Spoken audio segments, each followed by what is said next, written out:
कि केजरीवाल को तो रिटर्न में माफ़ी मांगनी चाहिए, समझे ना। और केजरीवाल जितना मतलब जिस तरह के धोखे वाली बात करता है और जिस तरह के हालात ये पैदा करता है, तो केजरीवाल क्या और भी इनमें कांग्रेसी भाइयों का तो सबसे बड़ा हाथ है ही रहा था। तो शर्म आनी सेम टू, और सबसे पहले तो राहुल गांधी को ही मांगनी चाहिए माफ़ी। आज जिन्हें पूरे देश से माफ़ी मांगनी पड़ेगी, लाइव मांगनी पड़ेगी, हाथ जोड़कर और नाक रगड़कर माफ़ी मांगनी पड़ेगी, है ना। तो ये सबसे बड़ा दोषी तो पाकिस्तान है ही है। हमें तो उसको तोप कर सारे जितनी हमारे पास तोपें हैं ना, उन तोपों के मुंह पाकिस्तान की तरफ कर देने चाहिए और एक साथ उड़ा देना चाहिए इसको, पहली बात। लेकिन उससे पहले जो देश के अंदर आस्तीन के सांप और गद्दार हैं, उनको तोपों के आगे खड़ा करो।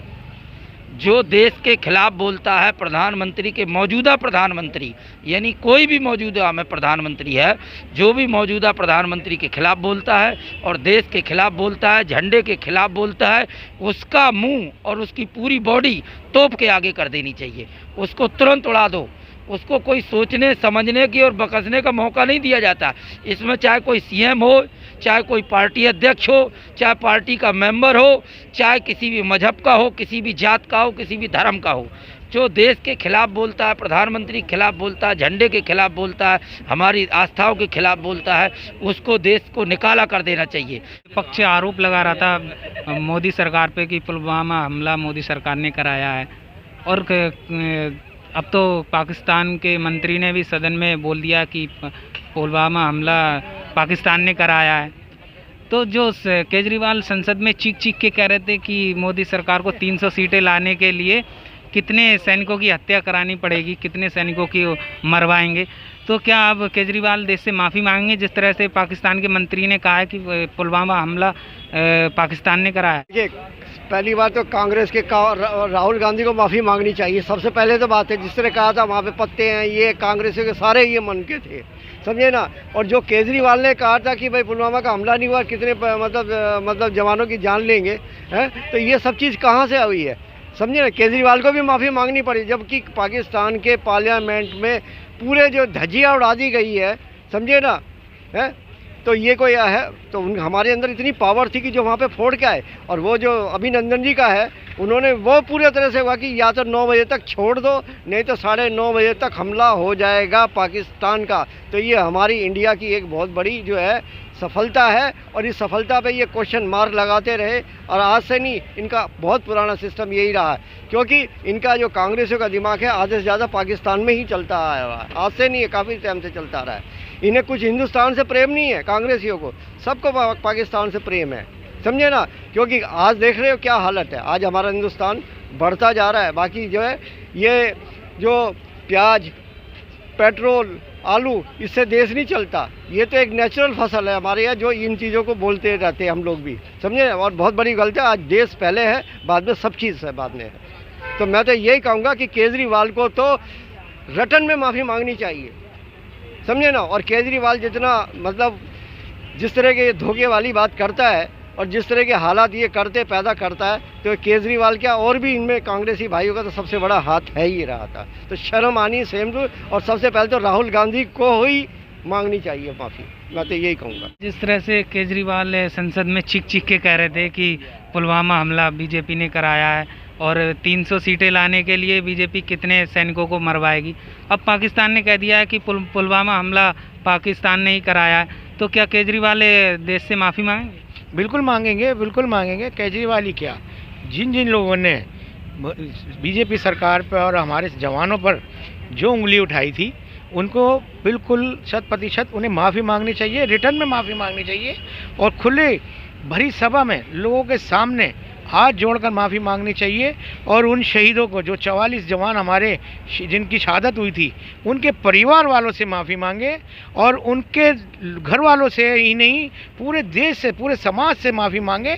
और आगे को भी कसम खाएं कि देश के प्रति एक वफादारी दिखाएंगे और गद्दारी नहीं दिखाएंगे, क्योंकि ये एक सीधी सीधी गद्दारी थी। देखिए, मोदी जी ने आते के साथ ही जो चमत्कार पर चमत्कार किए, पुलवामा में जो हमारे जवानों को जो शहादत हुई थी 44 लोगों की, उसके तुरंत ही बाद मोदी जी ने जो सर्जिकल स्ट्राइक की थी, ये भी इतिहास में एक ऐसी बड़ी घटना है कि जैसे बड़ी घटनाएं घटी गई हैं दुनिया में, ऐसी एक घटना थी कि अब हमारे तुरंत ही प्रधानमंत्री देश के राजन ने तुरंत ही पलट कर वार किया और सर्जिकल स्ट्राइक करके जितने भी लश्कर तैयबा और दूसरे आतंकी संगठन जो थे उनको नेस्त नाबूद कर दिया।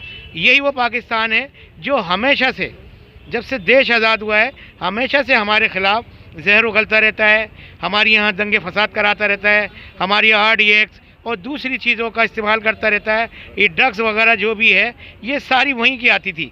लेकिन जब से मोदी जी ने देश को संभाला है, पाकिस्तान की हालत ख़राब हो चुकी है। पाकिस्तान को बिल्कुल ही ये समझ लीजिए ख़त्म कर दिया। पाकिस्तान आज अपनी ही उलझनों में उलझा हुआ है। आज उसके अपने सगे ही उसके अपने नहीं हैं। आज ये देख लीजिए पाकिस्तान की स्थिति ऐसी है कि आज वहाँ का मुसलमान को काट रहा है। आज वहाँ का मुसलमान जो है, चाहे शिया सुन्नी हो, आज वो आपस में ही लड़ मारे जा रहे हैं। लेकिन उसे अपने देश की चिंता नहीं थी, वो हमारे देश के नहीं है, क्योंकि हमारा देश विश्व गुरु देश बनने जा रहा था। तब इन लोगों को जो है बड़ी परेशानी हो रही थी कि यार इस देश में कोई दंगे नहीं हो रहे, कोई फसाद नहीं हो रहा है, ये देश लगातार उन्नति की ओर जा रहा है, ये देश तरक्की की ओर जा रहा है। क्यों जा रहा है? उसकी असली वजह थी हमारे जवान आर्मी सेना जो लगातार बॉर्डर के ऊपर देश की निगरानी करती है, देश की देखभाल करती है। मैं उनको सलाम करता हूं और उन शहीदों को, जिनकी वजह से आज पाकिस्तान को नाक के बल झुकना पड़ा, बैठना पड़ा और माफ़ी मांगी। क्योंकि विश्व UN ने भी ये अब आने वाले समय में देखिएगा कि इस देश को, पाकिस्तान देश को पूरा आतंकवादी देश कंट्री घोषित कर दिया जाएगा और दुनिया का कोई भी देश इसको किसी प्रकार की कोई मदद नहीं देगा, ना आर्थिक मदद देगा, ना स्थानीय मदद देगा, कुछ नहीं देगा इसे। क्योंकि इसकी मानसिकता जो है वो ऐसी बच्चे की तरह है कि उसे कुछ आता तो है नहीं, लेकिन वो चाहता है कि दूसरा भी कोई कुछ ना करे, दूसरा भी ना कुछ करे। ये ऐसे ही पाकिस्तान की आदत थी। लेकिन पाकिस्तान को जो मोदी जी ने करार जवाब दिया, और जैसे चाइना को जवाब दिया, चाइना अगर होता कोई दूसरी पार्टी होती यहाँ पर, तो दूसरी पार्टी होती तो शायद आज चाइना हमारे देश में अंदर तक घुस जाता। लेकिन आज मोदी जी के नेतृत्व में, क्योंकि देश का तीनों सेनाओं का कमांडर जो है वो हमारा नरेंद्र मोदी जी हैं, तो उन्होंने जिस तरह खुल के कार्रवाई करी, जैसे हमारा एक जवान इन्होंने जो हिरासत में ले लिया था, वहाँ पर पकड़ लिया था। मोदी जी ने तुरंत ही वार्निंग दी थी कि इसको जल्द से जल्द रिहा करो हमारे पायलट को, नहीं तो 24 घंटे के अंदर अंदर तुम्हारी ऐसी की तैसी कर दी जाएगी। राहुल गांधी वगैरह ऐसी हरकतें करते हैं, हरकतें करेंगे सॉरी बोल देंगे, हरकतें करेंगे माफ़ी मांग लेंगे। लेकिन आज जिन्हें पूरे देश से माफ़ी मांगनी पड़ेगी, लाइव मांगनी पड़ेगी, हाथ जोड़कर और नाक रगड़कर माफ़ी मांगनी पड़ेगी। पंडित जी, जिस तरह से पुलवामा हमले में विपक्ष आरोप लगा रहा था, पूरा विपक्ष मोदी सरकार पे कि पुलवामा हमला मोदी सरकार ने कराया है, तो अब जिस तरह से पाकिस्तान के मंत्री ने सदन में बोला है कि पाकिस्तान ने ही पुलवामा हमला कराया था, अब क्या केजरीवाल जी देश की जनता से और सैनिकों को जो अपमान करा है, सैनिकों के परिवार वालों से माफ़ी मांगेंगे? देखिए राहुल गांधी, अखिलेश, मायावती, ममता बनर्जी, प्रियंका गांधी और ये मोमबत्ती गैंग और ये आपका अवार्ड गैंग और आपका ये जो जो है JNU वाला गैंग, कन्हैया कुमार, ये खुल के चीख रहे थे कि ये मोदी ने करवाया है, ये मोदी ने करवाया है, ये मोदी ने करवाया। और ऐसा इन्होंने बोला, ऐसा बोला जो देश के लोग भी इन्हीं की भाषा बोलने लगे थे। और उसका जवाब फिर लोकसभा में आया था, 72 सीट इनको मिली थी। तो कहने का तात्पर्य ये है कि पाकिस्तान के अंदर ये जो कबूला गया है ना, तो ये सबसे बड़ा दोषी तो पाकिस्तान है ही है। हमें तो उसको तोप कर, सारे जितनी हमारे पास तोपें हैं ना, उन तोपों के मुंह पाकिस्तान की तरफ कर देने चाहिए और एक साथ उड़ा देना चाहिए इसको, पहली बात। लेकिन उससे पहले जो देश के अंदर आस्तीन के सांप और गद्दार हैं, उनको तोपों के आगे खड़ा करो।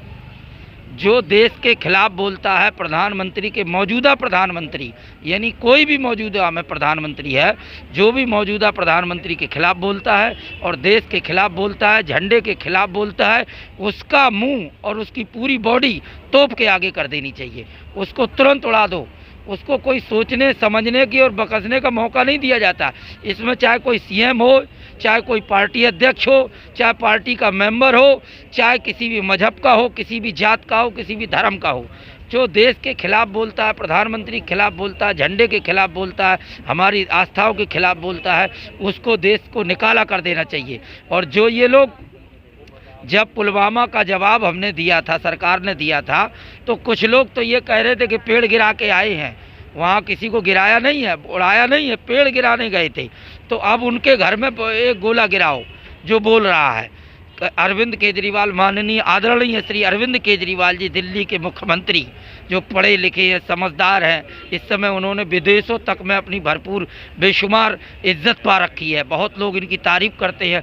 और वो पढ़े लिखे होकर जवानों के खिलाफ बोल रहे थे। हमारे जो जवान शहीद हो जाते हैं, जिनकी माताओं की गोदें सूनी हो जाती हैं, जिनके बहनों के सिंदूर पुज जाते हैं, जिन बच्चों के पिता के साया छूट जाता है, उन जवानों के खिलाफ ये लोग बोल रहे थे। इनको शर्म नहीं लग रही थी। स्टूडियो में तो, मंच पे तो, कहीं रैली कर रहे थे तो वही जिक्र कर रहे थे, और लोग जिक्र नहीं कर रहे थे, वो हमारी देशभक्ति और हमारे जवानों की बेइज्जती कर रहे थे। आज वो पता नहीं कहाँ से जिंदा बैठे हैं, शर्म लगनी चाहिए। आज जो बयान उनने सुना होगा ना, तो उनकी आंखों में अगर पानी नहीं आया ना, तो वो इंसान नहीं है, वो शैतान की औलाद है, वो इंसान नहीं है। और शर्म लगना चाहिए। जो हम सबसे कह रहे हैं, जिन्होंने भी देश का विरोध किया, सेना का विरोध किया था, वो आज बयान सुन लें और प्रधानमंत्री से माफ़ी मांगे तो मांगे, अपने आप को समझा लें, अपने आप को सुधारने की कोशिश करें। बयानबाजी, अब नेतागिरी, पॉलिटिक्स, राजनीति ऐसी बिगड़ चुकी है कि अपने फ़ायदे के लिए लोग अपने ही घर की औलादों को मरवा सकते हैं। लोग कुछ भी बोल सकते हैं, प्रधानमंत्री को गाली दे सकते हैं, हम लोग एक दूसरे को गाली दे रहे हैं, लेकिन सच्चाई नहीं समझ सकते हैं। एक प्रधानमंत्री नरेंद्र मोदी, इतना सॉलिड आदमी, इतना ईमानदार आदमी, 12 घंटा काम करता है वो, और सबसे पहले उठता है, सबसे लास्ट में सोता है, और कोई किसी प्रकार का उसको लालच नहीं है। पूरी देश सेवा के लिए न्यौछावर है, पूरी तरह से देश सेवा कर रहा है बेचारा। लेकिन उसके नाम से हमें अन्य देशों में भी इज्जत मिल रही है, हमारा डंका बज रहा है हर तरह से, हर देश में, हर क्षेत्र में, हर काम में हम कारगर भी साबित हो रहे हैं। आगे आगे मानते हैं हम, थोड़ा बहुत बेरोजगारी हुई है, थोड़ा बहुत कहीं ना कहीं लचर समस्या आई है, हर देश के साथ होती है। राम मंदिर का मुद्दा सुलझा है, 3 तलाक का मुद्दा सुलझा है, और ये आपका 370 का मुद्दा सुलझा है। क्या नहीं किया प्रधानमंत्री ने? अभी 2000 रुपये किसानों के लिए छोड़ा है, शौचालय बनवा दिए हैं, कई लोगों के घर बन गए हैं। तो प्रधानमंत्री ने क्या नहीं किया? बहुत कुछ किया है। और प्रधानमंत्री के खिलाफ बोलते हैं। और ये लोग जितने भी हैं, सरकार के विपक्षी जितने भी लोग हैं, ये पूरी तरह से शैतान है, इनकी बुद्धि खराब हो चुकी है।